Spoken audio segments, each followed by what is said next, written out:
มีปัญหามานานระหว่างพี่น้องเรื่องตกลงกันบ่ได้นับเป็น20 ปีนั่นก็คือน้องน้อยใจว่าพี่นี่แบ่งที่ดินให้หน่อยว่าได้หน่อยพ่อแม่ให้หลายกว่านี้เป็นหยังคือได้หน่อยเออเป็นหยังคือแบบบ่ยุติธรรมน้องชายนี่น้อยใจด้วยเหตุผลต่างๆนานาพี่นี่ก็บอกเหตุผลไปเบิดแล้วว่าอันนั้นนี่แต่ว่าบ่ยอมคือแบบว่าบ่ยอมมีความบ่พอใจผ่านไปหลายปีตัวพี่สาวนี่ก็แต่งงานต่างคนต่างแต่งงานไปแล้วมีครอบครัวแล้วก็ส่วนครอบครัวพี่นี่มีลูกสาว2 คนผู้ชายผู้หนึ่งอ่าคือตัวน้องชายก็แต่งไปแต่ว่าก็มีลูกแต่ว่าอยู่คนละหมู่บ้านกันมีลูก2 คนผู้ชายทั้งหมดครอบครัวดำเนินไปตามปกติแต่มีอย่างหนึ่งที่มันแปลกก็คือหลานสาวคนสุดท้องเอาไว้ง่ายว่าลูกพี่สาวคนสุดท้องวัยกำลังน่ารักกำลังเข้าสู่วัยรุ่น2 คนน่ะก็มีครอบครัวไปหมดแล้วคือแบบหลานก็จะไปเรียนไปอย่างปกติจังซี้ขับรถไปเรียนเองมีวันหนึ่งก็ด้วยความที่ว่ารู้จักกันดีเนาะน้าๆหลานๆจังซี้น้าบอกว่ารถเสียโบกอยู่ระหว่างทางโบกระหว่างทางว่ารถเสียไปส่งน้าแหน่ไปส่งนี้แหน่จักคราวหนึ่งว่าซั่นหลานก็ด้วยความแบบถือใจซื่อนะว่าญาติพี่น้องสิขอความช่วยเหลือสักครั้งบ่ได้บ่จังซี่เนาะกลับจากโรงเรียนวันนั้นกลับจากโรงเรียนก็เลยรับแล้วก็ไปส่งตามที่บอกแล้วก็บอกว่าไปลงตรงนั้นตรงนี้จังซี่ไปก็จะเป็นบ้านในคล้ายๆแบบบ้านหลังเล็กๆอยู่ในสวนยางจังซี่หลานก็ถามว่าน้ามาหยังเพราะว่าก็รู้อยู่ว่าบ้านของน้าจริงๆอะมันบ่ได้อยู่นี่จังซี่นะแล้วก็เป็นสวนที่เข้าไปลึกพอสมควรแล้วทีนี้ก็ว่ามาธุระแป๊บหนึ่งรอรับน้านำแล้วก็เดินเข้าไปในบ้านหลังนั้นแล้วก็สักพักประมาณ10 นาทีก็ออกมาว่าเขามานี่จะเข้าแน่ว่ามีเรื่องให้ช่วยจังซี่นะเพราะว่าน้าบ่ทันได้กลับเดะให้รอรับเพราะว่ารอแป๊บหนึ่งธุระแป๊บเดียวก็กลับจังซี่นะคือหมายบ่ถึงว่าไปส่งแล้วก็พอถึงแล้วก็ให้รับกลับนำจังซี่เนาะแล้วทีนี้หลานก็ว่าอ้าวคือยากแท้ค่ำก็ค่ำแล้วเดะก็ตัดสินใจเออเดินเข้าไปหาว่าให้ช่วยอีหยังคิดว่ามีคนอยู่ในหั้นแล้วก็มีเรื่องอีหยังกันจังซี่นะตกลงกันบ่ได้บ่เข้าไปมันก็บ่มีไผในบ้านเดียวนั้นคล้ายๆเข้าไปแล้วบ่มีคนอยู่มันก็เป็นบ้านร้างแต่ว่าภายนอกนี่ดูเหมือนคนอยู่เดะสถานที่ข้างนอกนี่หญ้าอีหยังจั่งซี้ข้างบ้านข้างหยังก็ดูแบบโปร่งสะอาดเปลี่ยนคือแบบว่าก็บ่ได้แบบว่าทรุดโทรมคือคนบ่อยู่แต่ณตอนนั้นน่ะมันบ่มีคนมีแต่น้าแล้วก็กับหลานพอหลานเดินเข้าไปพอน้าเรียกเนาะว่ามานี่แป๊บหนึ่งมาช่วยนี่แหน่หลานก็เดินเข้าไปบ่มีไผจังซี้บ่มีไผก็หลานก็ถามว่ามีหยังล่ะมีเรื่องอิหยังจังซี้นะมีเรื่องอิหยังให้ช่วยคือบ่เห็นมีไผเห็นว่าน้าบอกมาหาเพื่อนนี่มาหาไผคือบ่เห็นมีไผจังซี้นะหลานก็ถามแล้วก็เดินเข้าหาจังซี้เนาะเดินเข้าหาคือน้าน่ะก็เข้าประชิดตัวจังซี้เดินเข้าใกล้เออเดินเข้าใกล้แล้วก็ใช้กำลังใช้กำลังแบบว่าปลุกปล้ำมีอิหยังด้วยนั่นล่ะเอาง่ายๆแล้วด้วยกำลังของหญิงกับชายเนาะก็ผ่านไปตัวน้านี่ทำสำเร็จผ่านไปแล้วทีนี้น้าก็ให้ให้เงินมานิดให้เงินติดมือมานิดหน่อยนิดหนึ่งว่าเอาไปใส่จ่ายเอาไปซื้อกินตอนไปเรียนจังซี้นะส่วนหลานก็เสียใจเรื่องในเรื่องที่มันเกิดขึ้นจังซี้เนาะแล้วหลานก็ออกจากบ้านหลังนั้นออกมาแล้วก็กลับตัวน้าบ่ได้กลับด้วยเดะในวันนั้นน้าบ่ได้กลับด้วยก็อยู่ในบ้านร้างตัวนั้นบ้านร้างหลังนั้นซึ่งกลับจั่งใดก็บ่รู้ตัวหลานพอเกิดเหตุการณ์แบบนี้เนาะเกิดเหตุการณ์แบบนี้ก็เสียใจแล้วก็แยกตัวออกมากลับมาบ้านก็เก็บตัวเงียบเก็บตัวเงียบแต่ว่าคือด้วยคนที่แบบว่าบ่ได้อยู่ใกล้ชิดกันเนาะอยู่คนต่างหมู่บ้านจังซี้มันก็บ่ได้เจอหน้ากันตลอดจังซี้เออเป็นช่วงวันตอนเย็นวันศุกร์ที่เกิดเรื่องพอดี2 วันเนี่ยก็บ่ได้ไปโรงเรียนบ่ได้ไป ก็ดีเก็บตัวเงียบแบบว่าง่ายๆว่าใส่เวลายบเจ้าของแล้วเวลามันผ่านไปเวลามันผ่านไปเอ่อตัวหน้านี่ก็โทรหาโทรหาแล้วก็เว้าถึงเรื่องราวที่มันเกิดขึ้นว่าถ้าบ่ออกมาหาหรือหยังจั่งใดมาเจอนี่สิสิบอกคนสิบอกโดยเฉพาะครอบครัวถ้าบ่ออกมาอืมบัดนี้ออกมาคือแบบว่าหลานก็ยอมออกมาเจอก็บอกว่าแค่ครั้งเดียวอืมก็ออกมาเจอเพราะว่าบ่อยากให้เรื่องนี้ถึงหูคนอื่นก็ออกมาเจอทวนออกมาแล้วตัวหน้านี่ก็มีของมาให้เอาของมาฝากจั่งซี้ซื้อโทรศัพท์เครื่องใหม่ให้ราคาก็สูงเดะให้ให้หลานจั่งซี้เนาะเป็นรางวัลปลอบใจอิหยังลักษณะนี้ล่ะทีนี้ตัวหลานนี่ก็รับไว้ก็มีความสัมพันธ์เกิดเป็นครั้งที่2เอ่อครั้งนี้เป็นการยินยอมเดะเป็นการยินยอมก็คือตกลงกันคุยกันได้จังซี้นะอีกฝ่ายหนึ่งก็ได้รางวัลมาปลอบใจก็แล้วไปครั้ง2ผ่านไปตัวพี่นี่ก็บ่รู้เรื่องอิหยังบ่รู้ว่าน้องชายนี่มาเฮ็ดให้คนในครอบครัวเนี่ยด่างพร้อยอิหยังเลยบ่รู้เรื่องเวลาผ่านไปนานเนี่ยคือลักษณะแบบว่าเอ่อจั่งใดอะระหว่างคน2คนเข้าใจกันแล้วเนี่ยตัวหน้าก็จะบอกว่าถ้าอยากได้หยังก็ให้โทรหาน้าอยากได้หยังก็โทรหาน้าบ่ว่าจะเป็นเงินบ่หรือว่าอิหยังก็ตามที่น้าพอให้ได้ก็สิอ่าอ่าหาให้แน่นอนจังซี้นะเพราะว่าตัวหน้านี่ก็บ่ได้ฐานะที่ว่าลำบากอิหยังนี่ฐานะก็บ่ได้ลำบากมีกินมีใช้นั่นแหละแต่ว่าเป็นหยังคือกลับมาเฮ็ดจั่งซี้คือด้วยความแค้นที่เคยมี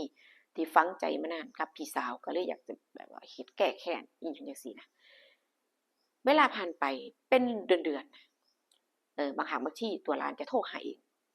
อยากได้นั่นบ้างคือแบบว่าบ่อยากขอบ่มีเงินไปเที่ยวกับเพื่อนนู่นเนี่ยก็ได้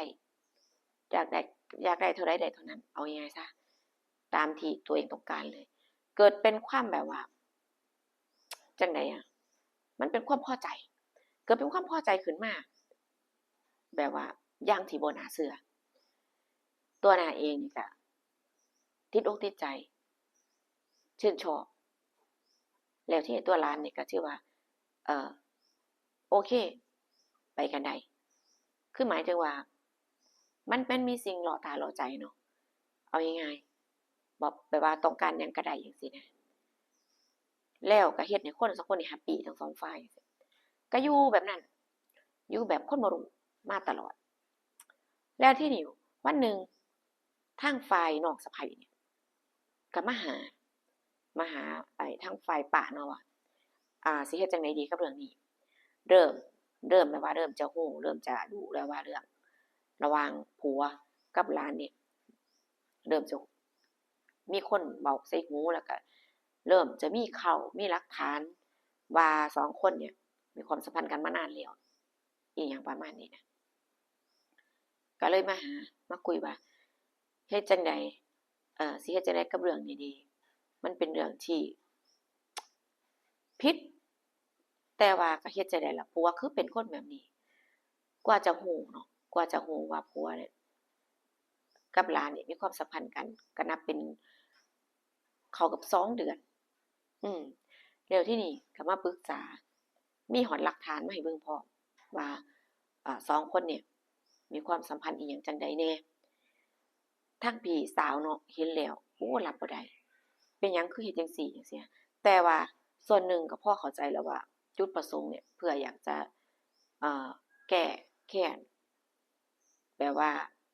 ที่เฮ็ดให้เพิ่นเนี่ยก่อนหน้านี้เฮ็ดให้เพิ่นบ่พอใจคือทะเลาะกันนี่ระหว่างพี่น้องทะเลาะกันอย่างหนักเรื่อง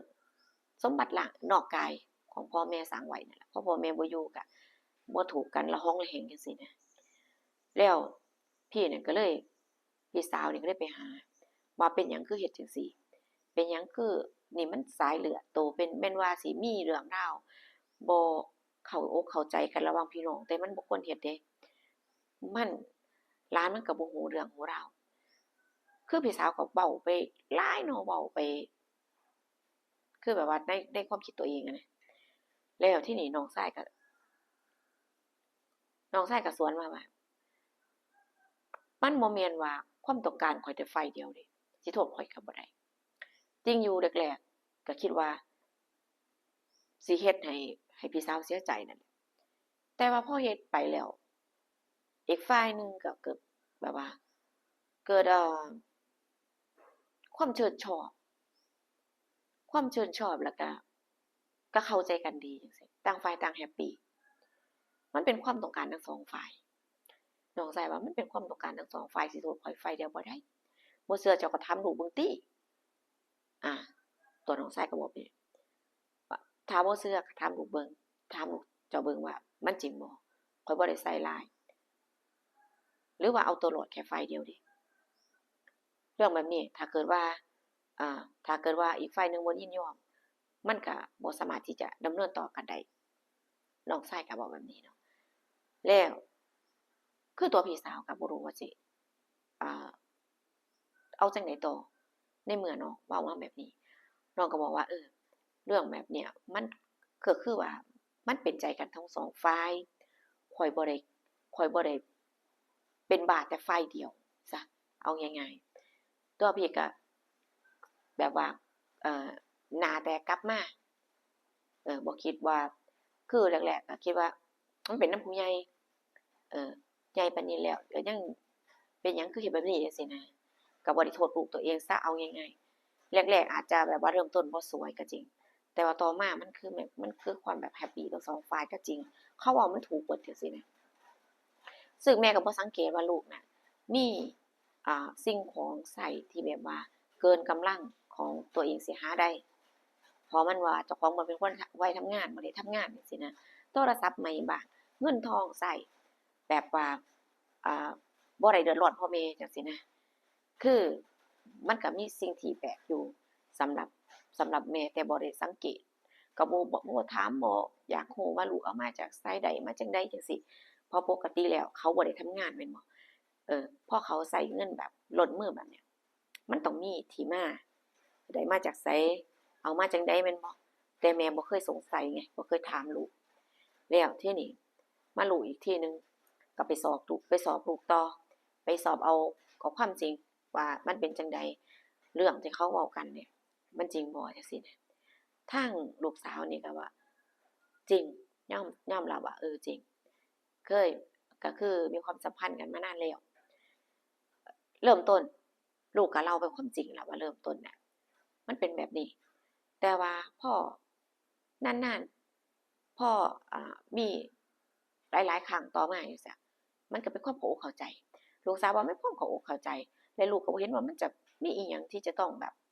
ว่าเป็นเรื่องใหญ่อะที่แท้มันเป็นเรื่องใหญ่น่ะเพราะว่าลูกบ่ได้คิดว่าสิไปวุ่นวายหรือว่าไปเฮ็ดให้ครอบครัวเขาแตกหักเลิกรากันนะลูกก็อยู่ส่วนของลูกเขาก็อยู่ส่วนของเขาไปจะไปคิดซีเรียสอิหยังกันจะไปเว้าให้มันมีเรื่องมีราวอิหยังให้มันมากมายให้คนรู้แล้วก็อายขี้ปากคนซื่อๆจังซี้ลูกก็เว้าแบบนี้เดะเว้าแบบว่าในความรู้สึกแบบว่าบ่ได้รู้สึกแบบผิดอิหยังจังซี้นะรู้สึกว่ามันเป็นเรื่องธรรมดาของเขาจังซี้แม่ก็ตกใจว่ามันเกิดขึ้นได้จั่งใดความคิดแบบนี้ของลูกมันคิดมาได้จั่งใดคือแบบว่า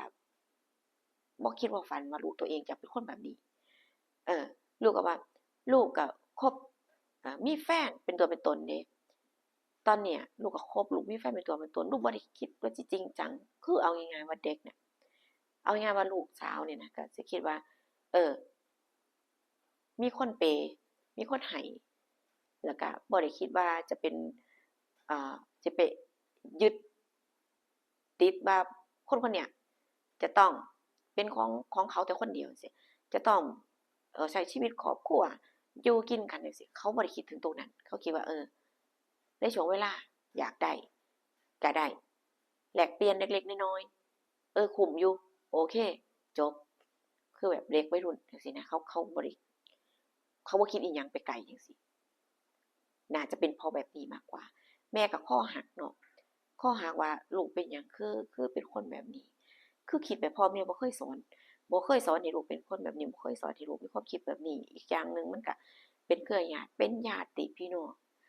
ก็คือในวันนั้นน่ะก็มีปากเสียงกับลูกด้วยซ้ำไปนะว่าเลิกบ่ต้องพูดถึงเรื่องนี้ลูกก็บอกว่าให้เลิกบ่ต้องพูดถึงเรื่องนี้เข้าใจแล้วอ่า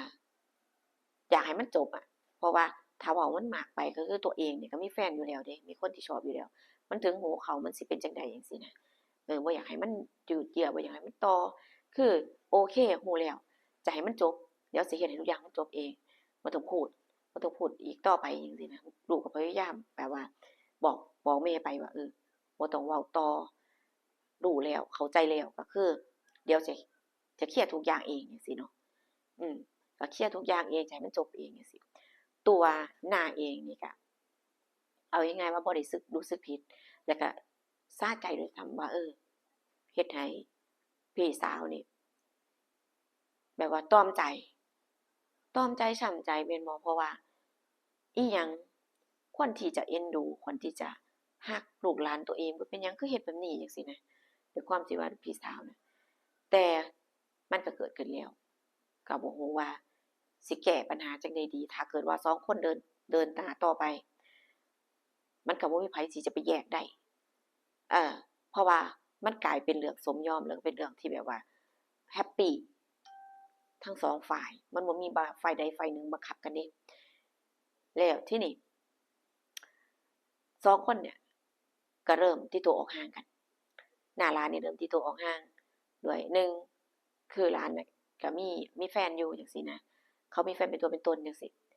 ถ้าเกิดว่าตัวหน้าบ่ยอมเลิกครอบครัวก็ต้องเสียไปเดะต้องเสียครอบครัวไปเป็นการเคลียร์ระหว่างคน2คนว่าต่างคนต่างถอยคนละก้าวคือคนที่มีความสัมพันธ์กันขนาดนี้เนาะมันก็ต้องมีความแบบว่าความรักความผูกพันพอสมควรน่ะแล้วทีนี้คือในเมื่อเรื่องมันแดงเนาะเรื่องมันปรากฏจังซี้มันก็ต้องเอ่อเลือกทางที่อ่าที่ถูกต้องที่ควรที่จะเป็นไปจังซี้นะถ้าเกิดบ่ยอมตัวหน้าก็ต้องเสียครอบครัวไปถ้าเกิดว่าบ่ถอยส่วนหลานนี่ก็ต้องเสียคนที่รักไปเพราะว่าก็มีแฟนเป็นตัวเป็นตนอยู่ลักษณะนี้นะคือจั่งใดอะมันต้องยอมมันก็เลยต้องยอมทั้ง2ฝ่ายจังซี้ทุกอย่างก็ผ่านไปด้วยดีต่างคนต่างไปมีครอบครัวคนที่มีครอบครัวอยู่แล้วก็อยู่กันไปอาจจะด้วยนานวันมาตัวหน้าเป็นหยังคือยอมเป็นหยังคือเฮ็ดจั่งแลเป็นหยังคือไปเฮ็ดเรื่องบ้าบอแบบนั้นอาจจะเป็นแบบว่าคิดได้หรือเปล่าน้านี่น่าจะคิดได้ว่าเฮ็ดให้ครอบครัวเฮ็ดให้พี่สาวนี่ตรอมใจถึงขนาดหนึ่งแล้วจังซี้นะแล้วก็ด้วยความรักอีกส่วนหนึ่งก็เลยยอมแบบว่าลดอ่าความเครียดความแค้นความแบบว่าบ่พอใจกับฝ่ายครอบครัวพี่ลงได้บ้างจังซี้เนาะแต่ก็ส่วนหนึ่งอาจจะเป็นความรักที่มีต่อหลานความรักในลักษณะแบบเอ่อความรักความใคร่น่ะเนาะบ่แม่นว่าความนั้นดอกเพราะว่าบ่นั้นมันจะบ่เกิดขึ้นนะเรื่องราวนี้สิบ่เกิดขึ้นถึงขนาดนี้ทุกคนก็แยกย้ายกันไปใช้ชีวิตตัวหลานสาวก็แต่งงานกับแฟนคนใหม่ก็อยู่กันอย่างมีความสุขทุกคนก็เงียบเก็บเรื่องเงียบบางคนก็รู้บ้างบ่รู้บ้างนั่นแหละเออแต่ว่าตัวแฟนเนี่ยอาจจะรู้บ้างแต่ว่าก็ปล่อยผ่านไปบ่หรือจั่งใดเขาจั่งแต่งงานกันได้มันเป็นไปบ่ได้ที่จะบอกถึงหูเพราะว่าคนก็เว้าถึงหลายจังซี้เนาะแต่ว่าทุกอย่างมันก็ผ่านไปด้วยดีจังซี้นะเออแต่ยังดีนะที่พยายามแบบว่าอาจจะหลงผิดแต่ว่าก็แยกตัวออกมาใช้ชีวิตเหมือนกับคนอื่นทั่วไปจังซี้นะบ่เดินหน้าบ่ถลำต่อก็ถือว่าโอเคอยู่ทุกอย่างก็จบไปนะคะ FC FC ทุกท่านได้ฟังเรื่องนี้ราวนี้แล้วก็มีความคิดเห็นจั่งใดคอมเมนต์มาพูดคุยกันนะคะคลิปช่วงนี้รู้สึกว่าจะยาวถ้าเกิดบ่ยาวมันก็เรื่องราวที่สร้างขึ้นมาบ่จบนั่นเองนะคะไผที่ได้คอมเมนต์ไผที่ได้ดูจบนะคะก็คอมเมนต์ใต้โพสต์นี้ได้นะคะว่าดูจบนะทุกเรื่องราวนะคะเจอกันคลิปหน้าพี่น้องค่ะขอบคุณทุกการรับชมนะคะสวัสดีค่ะ